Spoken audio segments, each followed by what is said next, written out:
बिस्मिल्लाहिर्रहमानिर्रहीम। अस्सलाम वालेकुम। मैं मुदस्सिर शाही एडवोकेट और आप देख रहे हैं लीगल इश्यूज़। आज जो लीगल इशू डिस्कस करें वो ये है कि ज़िंदगी के अंदर वकील और डॉक्टर ये आपने कभी भी ये मेयार के हमेशा आपने चूज़ करना है जिनका मेयार अच्छा हो।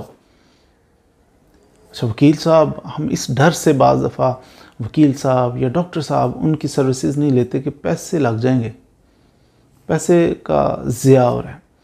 दर हकीकत ये पैसे का ज़िया नहीं होता कि वकील साहब की फ़ीस ज़्यादा है, डॉक्टर साहब की फ़ीस ज़्यादा है तो हम इनसे सर्विसेज नहीं लेते, बचत कर लेते हैं, 4 पैसे बचा लेते हैं। यहाँ पर पैसे का ज़िया नहीं हो रहा बल्कि आप बहुत बड़ा रिस्क ले रहे हैं। रिस्क कैसे? मिसाल के तौर पर आपके पास 2 ऑप्शन है। एक, आप जनाब सीनियर एडवोकेट हैं, बड़े समझदार, बड़े महान किस्म के प्रॉपर्टी के केसेस को बड़ा समझते हैं, गुर जानते हैं बहुत सारा, उनका जनाब 40 साल का तजर्बा है वकालत के फील्ड में और एक अच्छा नाम है उनका। आप उनके पास अपना प्रॉपर्टी का केस लेके जाते हैं, सर ये केस है तो फ़ीस कितनी है? वो कहेंगे आपको जनाब इसकी फ़ीस लूँगा मैं 5 मिलियन, मैं इसकी 50 लाख रुपया फ़ीस लूँगा। वही प्रॉपर्टी का केस अब लेके आप कहते हो यार बचत ना कर लें, हम पैसे कुछ बचा लेते हैं, 50 लाख ज़रूर देना है। प्रॉपर्टी 2 अरब की थी, अब 2 अरब की प्रॉपर्टी, 10 अरब की प्रॉपर्टी, अब हमारे जहन में क्या आ रहा है? हमने बचत करनी है। हम क्या करते हैं, पैसे बचाने के चक्कर में किसी वकील साहब तो सारे अवेलेबल हैं, सारे काबिल इज़्ज़त है, किसी ऐसे वकील साहब के पास जो स्पेसिफिकली सिविल नेचर के केसेस का तजर्बा ही नहीं रखते, एक्सपीरियंस नहीं है उनका उतना, हम उनके पास चले जाते हैं। जी वकील साहब क्या चार्ज करेंगे? वो कहते हैं मैं इसका 5 लाख ले लूँगा। अच्छा जी, काफ़ी पैसे बच रहे हैं, आप सर्विसेज ले लें जनाब, वो अपनी एफ़र्ट भी करेंगे।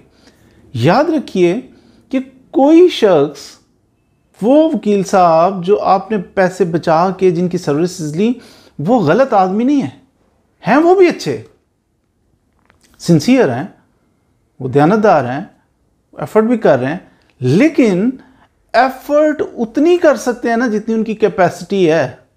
वो चीज़ें जो वकील साहब ने 40 साल लगा के अपने एक्सपीरियंस से शब व रोज़ मेहनत करके वो चीज़ें जो उन्होंने गेन की हुई हैं, वो ये कभी भी नहीं कर सकते। बंदा कहे कि दोनों इक्वल हैं, नो, बाज़ार देखने में इक्वल हैं, लाइसेंस उनके पास भी वकालत का है, इसके पास भी वकालत का है, लेकिन ज़मीन आसमान का फ़र्क है। बुनियाद बन रही होती है, बिलखसूस जब केस सबसे निचली अदालत में होता है ना, सबसे निचली अदालत में, तब ज़्यादा ज़रूरी है कि अच्छा वकील किया जाए। अनफॉर्चुनेटली होता क्या, नीचे गुजारा कर लेते हैं, नीचे जब बुनियाद बन रही है तो गुजारा कर लेते हैं तो जनाब केस की बुनियाद होगी ख़राब।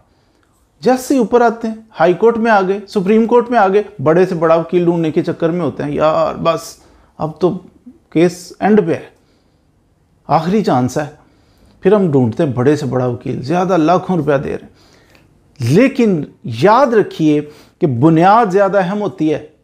सारा स्ट्रक्चर, जितनी बड़ी बिल्डिंग हो, अगर बुनियाद उसकी टेढ़ी रख दी जाए, कमज़ोर रख दी जाए, ऊपर बिल्डिंग भले ही आप सोने की बना दें, शीशे की बना दें, जिसकी मर्ज़ी बनाएं, वो पायदार नहीं हो सकती।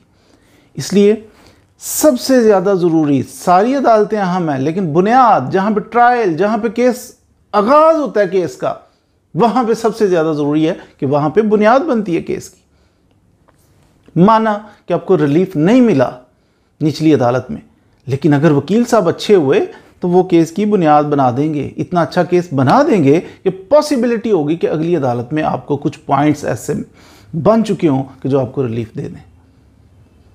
जी हाँ, निचली अदालत में कुछ ऐसे पॉइंट्स मिस कर चुके होंगे कि आप अब सारी ज़िंदगी कोशिश कर लें, आप वो पॉइंट्स दोबारा उजागर नहीं कर सकते, आप हाथ से खो चुके वो अपॉर्चुनिटी। इसलिए बहुत ज़्यादा ज़रूरी है कि वकील साहब जो हैं उनकी सर्विसेज ली जाएं। अगर आप अफोर्ड करते हैं तो आप ज़रूर कंप्रोमाइज़ इस चीज़ पे ना करें कि फ़ीस ज़्यादा है उनकी, वो जनाब ठीक है, खुदा जब हुस्न देता है नज़ाकत आ ही जाती है, थोड़े बहुत नखरे भी होंगे उनके, अपॉइंटमेंट उनकी लेनी पड़ेगी उनसे मुलाकात के लिए, टाइम लिमिटेड आपको देंगे, तो ये चीज़ें तो कुछ होंगी, फ़ीस उनकी रीज़नेबल होगी, लेकिन आपका केस बनेगा, क्योंकि उनकी सारी ज़िंदगी का एक्सपीरियंस जो है ना, वो लम्हे भर में वो वकील साहब के वक्त ने क्यों फ़ीस ज़्यादा चार्ज करें कि उन्होंने सारी ज़िंदगी एफ़र्ट्स करके अपने वक्त को कीमती बना लिया। वक्त वो भी उतना दे रहे हैं लेकिन कीमत ज़्यादा है उनके वक्त की। स्ट्रगल थी इसके पीछे, बहुत बड़ी स्ट्रगल थी। सेम इसी तरह डॉक्टर है, तो डॉक्टर सेहत है ना, इंसान अपनी सेहत पे कैसे कंप्रोमाइज़ कर सकता है। अच्छा, मैं एक ऐसे डॉक्टर के पास चला जाता हूँ जो डॉक्टर ही नहीं है, वो छोटा मोटा कोई ऐसा बने होते हैं ना, कोई जनाब हॉस्पिटल के अंदर वो नर्स है, हम कहते हैं ये नर्स है, ये तो ये मोहल्ले में इसने क्लिनिक खोल लिए, हम इसके पास मेडिसिन ले लेते। दूसरी क्वालिफाइड प्रोफेसर डॉक्टर है, हम कहते देगा तो वो भी मेडिसिन ये भी मेडिसिन। ऐसा नहीं है, वो मेडिसिन देगा तो उसके पीछे एक रीज़न होगी, एक रिसर्च होगी, उसका ज़िंदगी का एक तजर्बा होगा। बाद दफ़ा आपको मेडिसिन मिलती है, फौरी तौर पे आराम मिल जाता है आपको, आप कहते ये तो बड़ी अच्छी मेडिसिन थी, फौरी आराम। लेकिन फौरी आराम मुनासिब नहीं होता आपके लिए। डॉक्टर साहब मेडिसिन आपको दें तो जो प्रोफेसर डॉक्टर बाद दफ़ा डोज हल्की देता है, कहता है आहिस्ता आहिस्ता। अचानक आपका अगर हमने ब्लड प्रेशर डाउन किया, अचानक आप किया तो ये नुकसानदेह हो सकता है। अब ये बारीकी जाने कौन। तो इसलिए कभी भी डॉक्टर साहब का इंतखाब करना है या वकील साहब का इंतखाब करना है, केस बचाना चाहते हैं, केस बनाना चाहते हैं तो अच्छा ही चूज़ कीजिए। मज़ीद वीडियोज़ के लिए हमारे साथ रहिए। Thank you very much.